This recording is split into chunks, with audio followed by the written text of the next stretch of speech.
Pirate Kings, Pirate Queens, non-binary monarchs of the sea, hello, how's it going? What's going on? It has been a week since OP09 came out. That means we've got some more data from OPBounty. Let's get into it. Of course, a huge thank you, as usual, to OPBounty for giving us this data in the first place. They are the best. They're doing so much for this community. I am on their application all the time.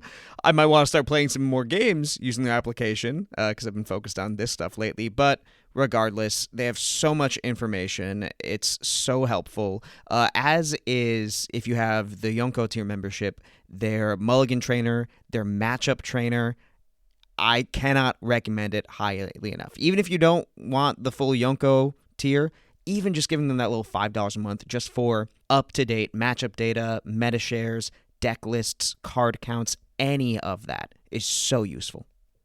But if you do want that Yonko tier membership, if you want to try it out for a month, we're doing a giveaway. Throughout the holidays, as I keep going through this OP09 data content barrage, I will be taking a look at the comments and collecting entries for a raffle for 100 month-long OPBounty Yonko membership trials. So this gives you everything I was mentioning just now about all the stats, all of the in-game trainers, as well as deck guides they'll release on their Patreon, and access to Yonko-only tournaments. They've got some cool prizes for those, and if you want to go into the free entry tournaments, you can also get early entry to those as well. Once all is said and done, once I've got these videos done, once I've got my next deck profile out, once I've got that big OP09 by the data, Eastern Edition, looking at all the flagships, the CSs, all that stuff, then I am going to draw the winners for this raffle. To enter, all you have to do is be publicly subscribed to the channel and comment. For this one, what do you want to do? Well, it's not leader specific. So let's say, what One Piece character would you want to give a gift to? What gift would that be? Or if you're not someone who celebrates a gift-giving holiday tradition, what holiday tradition would you want to do for or with one character in One Piece? Let me know in the comments. I'm very excited to see these.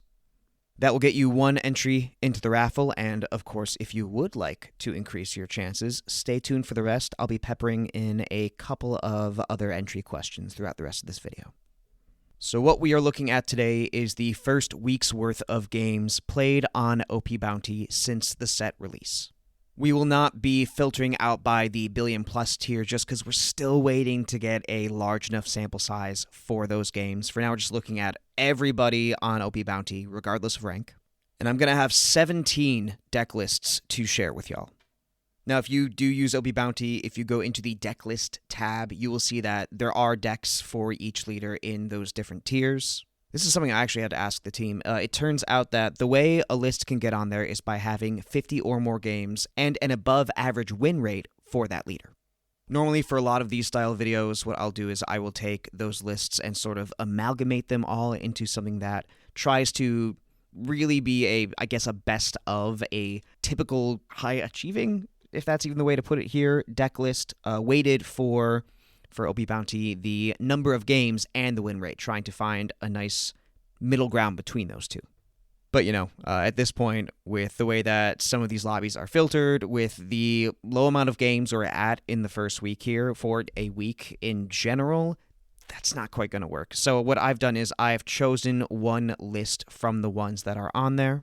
Not necessarily the one with the highest win percentage. I know that's what the OPBounty team does in the Patreon articles. Check those out if you also want another perspective on the way that these metagames are shaping up week by week. I'm extra, so I decided to just, try and put the number of games as another metric in there. So finding the middle ground between those and choosing the deck that, to me, gives the best representation of reliable, consistent, according to those metrics. If a leader had lists in the Billionberry and Up bounty tier, then I will just be considering those lists. If not, I will consider all the lists that made it to that tab in the last week Western lobby. But for some of these leaders who do not have a list in that deck list tab, I'll do what I did for the 07, 08 videos and just put something together based on the card counts, based on how many games won each number of copies of each individual card has, and then getting to that, quote, best 50, unquote, from there. That last OPBounty video I had was for all games played of OP09 up until the set released. And in that broad period of time, people were trying out a lot of different things. The pie chart there was very scattered, lots of different slices. But in week 1 post-release, things have definitely condensed a bit. We'll see that Shanks is the deck with the highest number of games. I wouldn't necessarily predict that to stay the case. I think that Dofi might just come back up. But as I've mentioned elsewhere, it is the first week since release. People are definitely looking to get an idea of how Shanks works. But Dofi is not far behind at all, 17.2% compared to 18%. They're pretty close. Teach and Purple Luffy right behind, both just under 12%. And then we have Lucci, Purple Black Luffy, and Red Purple Luffy, all between 4 and 5%. And then that other just over a quarter of this meta is any deck that had less than 3% of the games, of which there were quite a few. People are still trying out a fair amount of different decks here.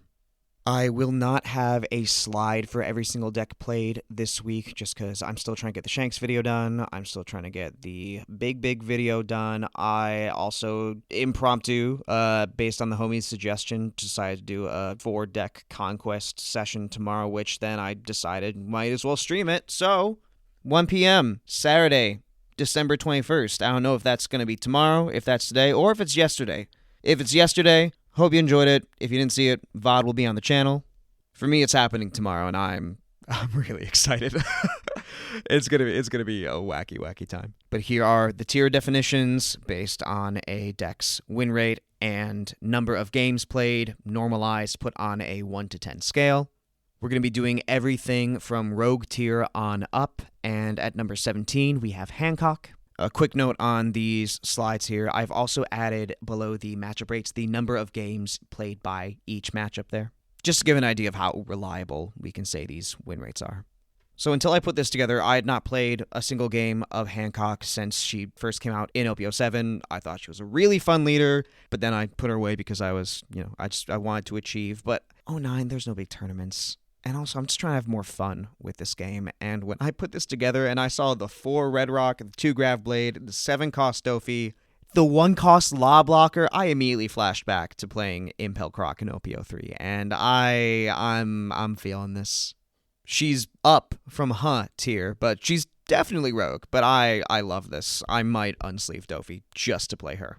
I will not be playing her in the Conquest video, though. What we're doing is we're choosing 1 deck from each tier, and the deck from Rogue tier I'm playing, and that is Robin. Nico Robin, I have to. I absolutely have to, and wow, what a fun deck. If there's one thing I love more than big board control and bottom decking, it is starving my opponent out. I'm only a couple games in with Robin so far. There are a couple other cool inclusions in those other 2 lists on the decklist tab in OPBounty. First one that comes to my mind is Gum Gum Giant. There was a list that's running a lot of Egghead cards. Very, very interesting. I would like to try that one out at some point, but I like this a lot. I just like saying, I'm going to play Ace on turn 4. Have fun. At least predominantly, I am realizing, that's not going to be the case every time.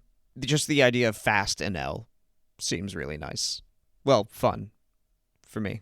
I do want to build it in real life. I do still have my full Enel deck.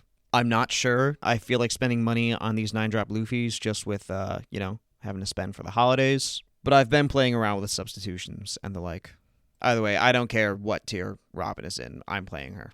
Also in Rogue, we have Nami. Still have to test her a bit more. The one of Rush Usopp is so cool. We're seeing that she's been able to do very well against Shanks and horrendously into Dofi. And then from there, the matchups can be pretty polarizing. Of the top 10 most played decks this week, the only one that she has had a near 50% win rate against was Red Purple Luffy. So at this point, she is less of a gatekeeper and more of a meta call. Then number 14, we have Big Schmokey here in Rogue tier. Still reaping the benefits of the Navy package, but finding room for these activate main characters, the Jack and the Kaido. He's definitely on the back foot in a lot of these matchups, but they could be a lot worse. And seeing him able to keep near 50 against Teach in these, 126, not the biggest sample size, but a still somewhat significant number of games, is pretty cool to me. Katakuri at number 13 here came down a tier compared to OP09 pre-release as a whole. I'm very curious as to how he may or may not move from here. Nekomamushi and Cracker have been seeing more success here. In 09, Karakuri really does need to lean into those trigger characters even further than he may have before. Also big fan of that 6-cost Nico Robin. Not just because it's Nico Robin, but also because it's life burn. And man, a burn deck is just chef's kiss for me. Then at number 12, we have Purple Black Luffy. No positive matchups in the top 10 this week. But the deck is still cool. I enjoy it a lot personally. You know, why Lucci brand new when you can Frankie Law? Simple. But one card that did pretty well this week is the 2K Beppo. So when I made the video specifically about Purple Black Luffy, there were two things I did not take into account when it comes to Beppo. One, you can play him off Moria. I just completely didn't think about that. At least I think I didn't think about that. Plus, the extra 1,000 power that he grants off of a Don Minus is not just for the leader, it's also for any one of your characters. Turns out that the image that was in the sim actually was a mistranslation, so sorry for passing that off to y'all in that video. That and, he searchable off law. I still think that there is a lot to be said about the 6-cost Sanji as another 2K option after your Black Maria and your Uso Hachi. But even if just for the spice factor, I will definitely be putting some games on Beppo. And before I get into C tier, I'm realizing I haven't done a bonus question for the giveaway yet. So let me know, what would you play between the Beppo or the Sanji? Better yet, who do you think would win in a snowball fight? Beppo or Sanji? Anyway, continuing with Rogue tier, we have Zoro at number 11. 57.74% win rate. That is, I believe, the highest of any deck from this week. Of course, very, very low number of games in comparison. The number is very close for Shanks and Dofi, but Zoro does not have more than 100 games into any of these decks. Not to write him off necessarily. I would love to see him do well. As far as this list goes, we are still on the animal package, but I don't think I've seen much of the Cloven Hoof Rizeo being run yet. And I like the card. Give 3 characters an extra 1,000 for 2 Don, and then give one of your opponent's characters minus 2,000. With these other go wide decks we're seeing, I can definitely see this coming in handy. And the trigger to give somebody minus 3k isn't too shabby either. And then finishing off Rogue tier, we have Enel. We did not have any actual lists themselves make it into the deck list tab, so this is another one where I am just using the card counts to put this together. And I had not yet seen any of these new OP09 cards manage to get a higher win rate themselves in Enel. And both of those cards, I was a little iffy on at first, but they're starting to grow on me the more I think about them. Kuzan can send a 3-cost or less into your opponent's life, and more importantly, make them trash a card from their hand. I do enjoy having a turn 2 play going second, especially in those matchups where I want to starve, and then he brings us further into that direction. I guess we have Bonnie as well, but this is more my speed. And just thinking about it, there are some pretty relevant characters we can get rid of. All the Searchers and Dofi, although we don't really need much help in the Dofi matchup. I think getting rid of Hongo and Shanks, that seems really, really nice. That way we don't have to use whatever 5-drop we play to get rid of that. We can spend that on the Yasop if it's Gadatsu or Anami we draw. I haven't played NL into Shanks yet. I don't think I'd really want to get rid of Lucky Roo. But still, just having the options, opening our plays up a little bit more, that does seem pretty nice in that matchup.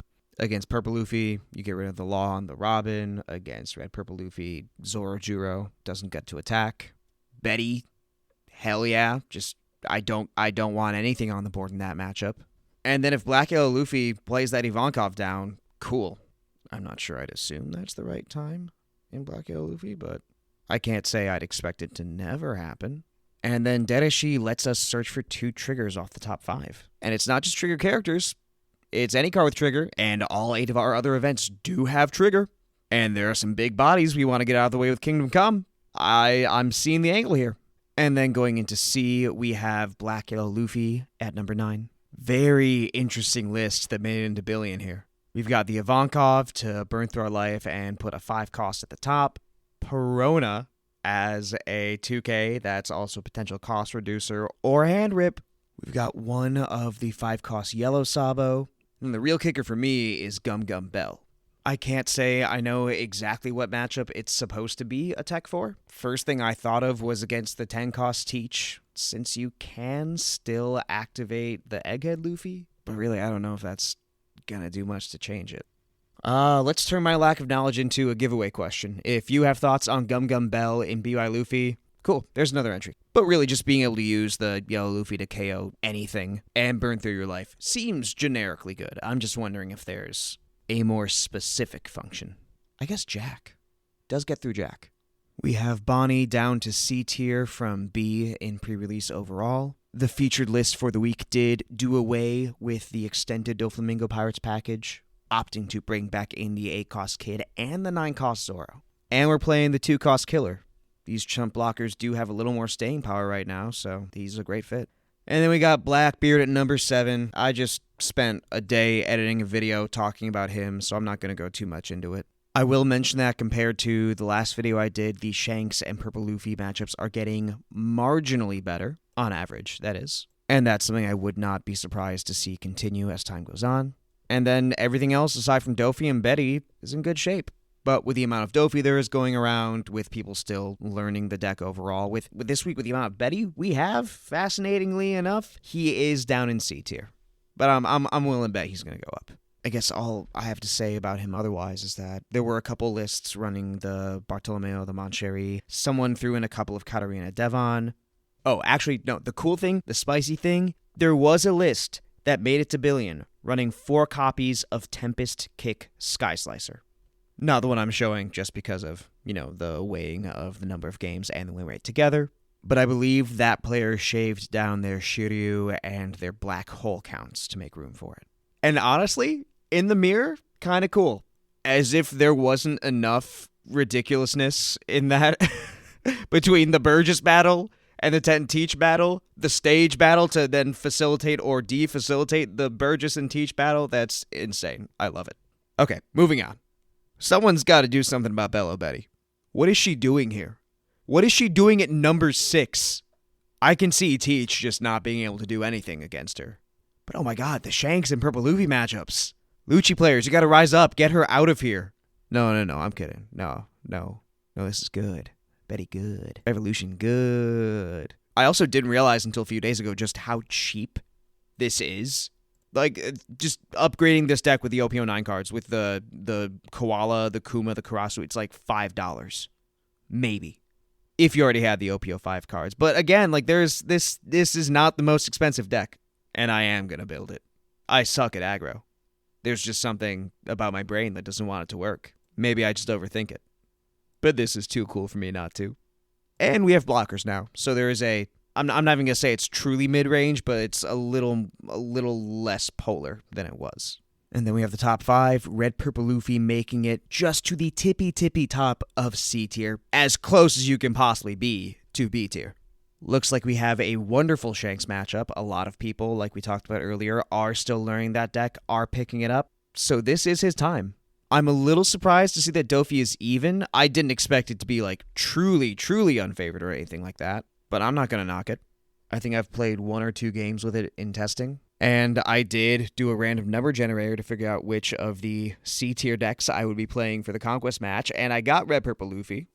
It's not necessarily the most intricate deck, but I'm definitely going to get a couple practice games in or do some article reading or something like that. I am excited to play it, though. And heading into B, number 4, we have Purple Luffy. People are playing the Robin blocker a bit more. I forget if I even talked about Kamazo in the last video, but even if Nami isn't doing so hot, he's still great against Dofi. And we do see the Law blocker in this list as well.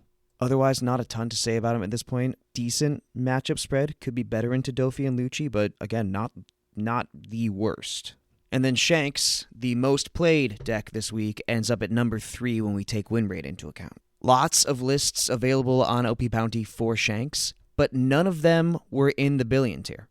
Not that there weren't any Shanks players in Billion, of course, but because people are still trying out a fair amount of different things with the lists, and no one of them got to 50 games in Billion. But I'm sure that probably as soon as this video is up, there will be some in there. This one, I believe, is very similar to the one that topped the last CS of the season. It had substantially more games than any of the others in last week Western. Red Hawk very much is the norm at this point.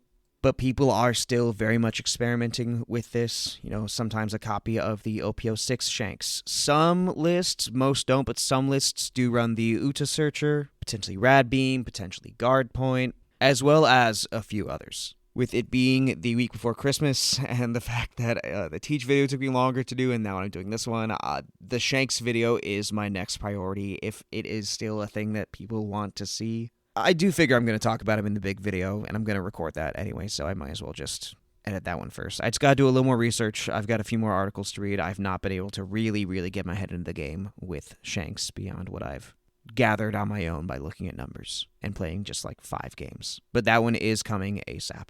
For a second, I was thinking of playing him as my B tier deck for the Conquest stream. I do think I will vibe with this playstyle a lot, but at the end of the day, the homie's just a really good player. The hometown homie is really good.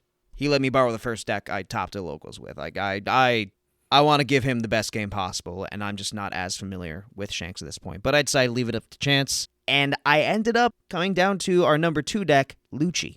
Less than 5% play rate, but number 2, 53% win rate. Even when we wait for the number of games, he is still all the way up here. As we see here, the showcased list from Billion Tier is running 3 Jack, 2 9-cost Kaido, 2 of the Nightmare Luffys. The Teach matchup is techable. I would not be surprised if that number goes up a bit. That 41% may very well go up next week. I don't know how far. I don't even know if I'm going to say it's favorable, but I think that it's going to be enough where Lucci will still have a good matchup spread. Especially as we see decks like Dofi, like Betty, that do well into Teach get higher and higher. Lucci will capitalize on that. That's just the great thing about this format. It's just all these different games of rock, paper, scissors being played at the same time. And then, it's Dofi. It's Dofi at number 1. Nothing against him. I have no problem with him being there. And I really, really like this showcase list we have here. Man, that last row just... You got the 10-cost Kaido, you got the Femur, you got the Red Rock, you got the Grav Blade, you got a little bit of everything. And we do see 4 of the OP07 Law in this list at the expense of the Crocodile. And there was another one where he showed up at a full 4 copies, so 2 of these 4 billion-plus lists ended up having the OP07 Law. And the other one that had the Law in there had like 14 2Ks. Another person in Billion was running Akaya, 2 of the OP04 Kaido, 2 of the Star Deck 3 Doflamingo. I know those are not cards that are unheard of in Dofi, but he does still have plenty of options beyond that basic Warlord shell. I'm personally at a place of just being... I'm unsure where I'm at with playing Dofi. It's mainly just because I haven't had the time to put in with the deck that other people have. So for me, I'm at that place on the learning curve where I kind of want to jump ship. I kind of want to play a bunch of all this really cool new stuff, but also I can learn a lot from playing Dofi. And even though there aren't any big tournaments, if I just want to go try hard at a small tournament, this is the deck I have for it. But the format is still young. We are only 1 week in. Here are those rankings put into a tier list. A reminder, this is all of the OP09 games played in the past week, not just the 1 billion plus. And while I am not basing any of my own decisions on it, not even, the tiers we're locking into for the Conquest stream, I did also compute billion plus and make a tier list for it. And I think the disparities between this and last week Western are just a combination of it being week 1 and really the effects of it being week 1 being exacerbated by this lower sample size. But just in case you're curious about it. One thing of note, actually, is that the Starter Deck 14 Luffy did make it onto the billion plus tier list, but he is not on the last week Western tier list. And apparently this is because of the filters used for, the minimum number of games for OPBounty's stuff to report data on it. And here is that full matchup chart for this week, color-coded according to the relative strength of each matchup. And that is week 1 of OP09 on OPBounty. And for another giveaway question for this one, of the decks that did not make it onto either tier list, which one do you think has the best shot in OP09? Which one do you want to see get, not even a big achievement, just make it on to these lists? Make it at least into Rogue. Not what you expect, just what you'd like to see. For me, I want Queen and Kaido. I want Blue Yellow Queen. I want Purple Kaido. But you let me know yours for another entry into the giveaway. and leave some way to contact me or message me on Discord, kcodes_Sakura Kingdom. That way, if you do win, I am able to let you know. Unless YouTube has a way to DM people that I don't know about, which I don't think there is. Let me know if I'm wrong about that. Gotta say, I really like being able to give a meta report 2 weeks in a row. This is very new to me.